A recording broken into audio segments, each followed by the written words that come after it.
And after you clarify with the interviewer, like, hey, what do I got to do here? You start thinking about the overall approach, right? Going back to the previous slides, think about patterns. So just, think about patterns. Be like, okay, can I use a tree?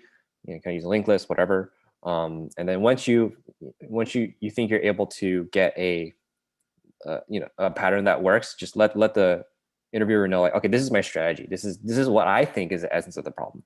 And here's an important caveat here, which is I think something Facebook was really big on. And I remember when Facebook came to UCLA to like talk to us how to crack the coding interview, they mentioned this as well.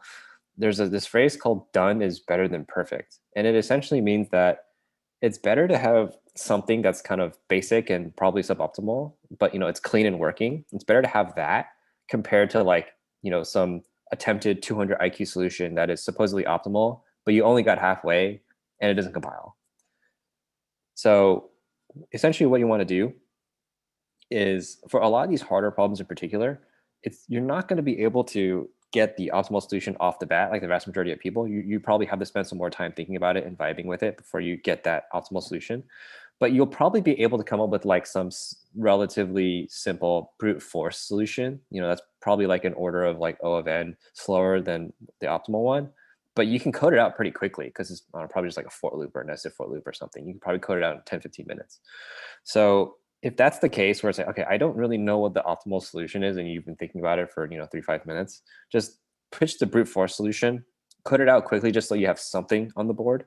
As Rahul mentioned, like if you have a brute force solution and you have really good communication, like that in and of itself, like might get you close to passing, alongside maybe some progress on the optimal solution. So essentially, avoid the step where you're trying to avoid the trap where you're trying to get the optimal solution. You think about it for like 20 30 minutes, and then you just completely blow up and don't have anything working on the board by the end of the interview. That is a guaranteed fail. A guaranteed fail.